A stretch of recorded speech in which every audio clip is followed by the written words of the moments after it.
Tu veux une femme brillante, une femme indépendante, bref, une femme que tu admires.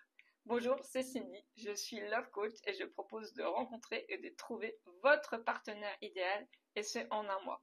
Dans cette vidéo, je m'adresse notamment aux polarités masculines, mais vous pouvez inverser si vous êtes une femme. Ça s'adresse aux hommes qui veulent ce genre de femme qui est brillante, indépendante et qui a cette féminité, ce côté assez inaccessible.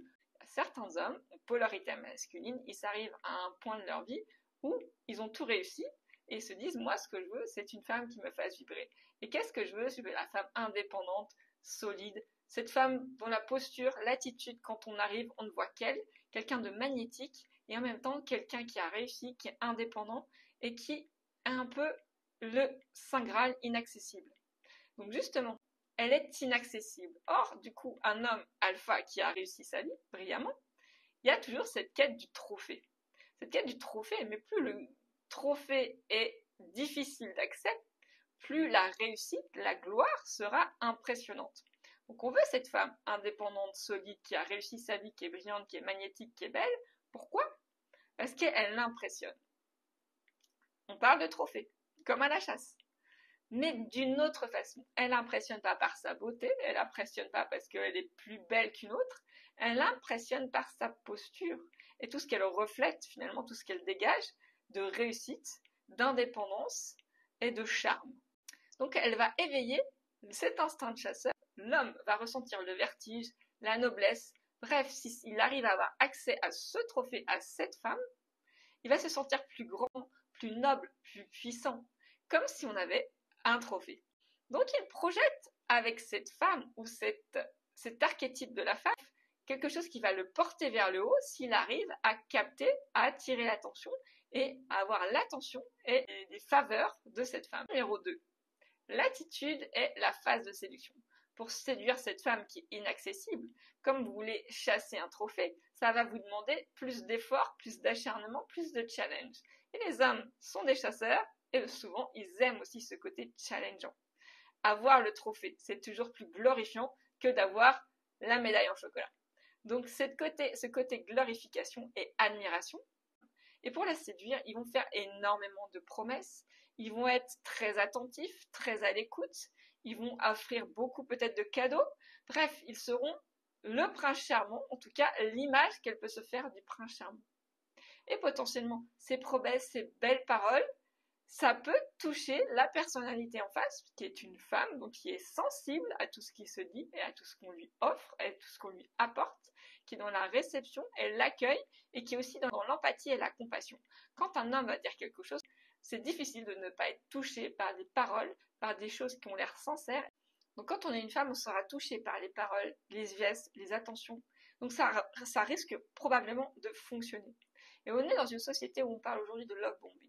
C'est-à-dire cet homme, il va promettre beaucoup de choses parce que sur le moment, il est passionné, il est à fond et il se dit c'est cette femme que je veux l'avoir, je ferai tout pour l'avoir, je veux vivre ma vie avec, je veux me marier avec, je veux avoir des enfants avec. Bref, il va tout mettre en œuvre pour vraiment assouvir cet instinct, ce désir ultime d'obtenir ce trophée.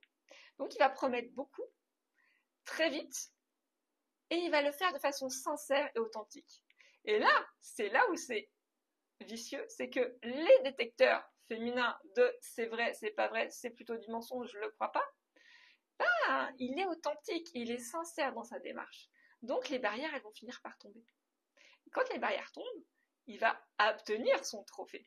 Et c'est là qu'on voit la troisième phase. La troisième phase, c'est quand cet homme, il a obtenu son trophée. Et comme un enfant dans un magasin de jouets, il va pouvoir tanner ses parents pendant des heures dans le magasin, se rouler par terre pour obtenir son jouet. Il frétille, il est content, il est amusé, il est en joie d'avoir son jouet. Mais une fois qu'il rentre à la maison, il a son jouet, il va jouer 2 minutes avec, et probablement qu'il va retourner à d'autres jouets, une autre vie, et il aura complètement oublié que ce jouet existait. C'est une caricature, une métaphore de potentiellement, une fois qu'il aura obtenu sa femme trophée, cette femme admirable qui se sera ouverte à lui, qui aura offert son cœur en retour de toutes ces bonnes expressions de sentiments, de promesses, cette personne, elle va simplement disparaître de la circulation. Une fois qu'il a le trophée, il ne va pas rejeter le trophée, il va juste le mettre dans un coin. puis faire autre chose. Donc il va y avoir un silence, pas un rejet, mais un abandon tout simplement. Un silence, un manque de communication. Les belles promesses, bizarrement, elles ont disparu, elles se sont comme évanouies. Et comme cette image aussi de la conquête s'est évanouie, il est passé à d'autres projets. Comme un enfant qui est stimulé par un jouet et par un autre, il va avoir une appétence pour autre chose le jour d'après.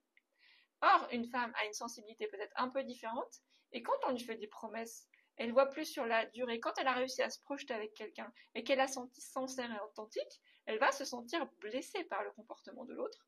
Mais ça s'appelle aujourd'hui le love bombing, et malheureusement, ça se fait de plus en plus, et c'est ça aujourd'hui un nom, c'est que ça se retrouve dans plus en plus de schémas, qu'on a réussi à le décrire. Donc qu'est-ce que ça traduit?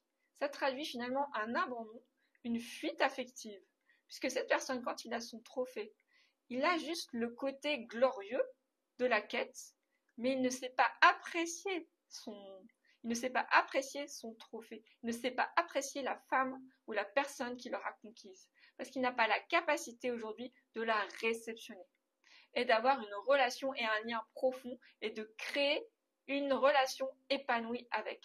Il n'a sûrement jamais appris à le faire, il a juste appris à consommer dans l'intensité et dans la passion. C'est pour ça que le love bombing, aujourd'hui on lui a donné un nom, parce que ce sont des hommes qui sont sincères, qui sont authentiques, qui sont conquérants, qui ont cette capacité de vous séduire et de vous conquérir, et en même temps, ils n'ont pas la capacité de vous accueillir, de vous réceptionner et de vous faire vivre un quotidien comme ils l'ont promis. Donc les promesses sont authentiques, les paroles sont authentiques, mais au fond, la sincérité est là, mais au fond, ils savent très bien qu'ils ne pourront pas aller au-delà. Ils aimeraient souvent le faire, mais ils n'ont pas la capacité et la maturité émotionnelle de pouvoir vous proposer une vie, une relation épanouie dans le temps. Donc ces hommes-là, on peut toujours essayer de les éduquer. Malheureusement, ils sont dans la consommation et dans la passion et dans l'intensité du moment. Donc ça demande énormément d'efforts, à moins qu'eux-mêmes viennent vers un coach, par exemple. Ça ne va pas être à vous, mesdames, de les éduquer. C'est leur mode de consommation. Donc soyez attentives, même s'il est authentique, sincère, s'il s'enflamme très rapidement, vous pouvez tomber dans le piège. Ne le regrettez pas parce que c'est des très beaux moments partagés. Par contre, soyez attentifs parce que peut-être, même si c'est sincère et authentique, ça ne va pas se prolonger sur la durée. Je suis Cindy, je suis Love Coach. À très bientôt pour de nouvelles aventures. Ciao!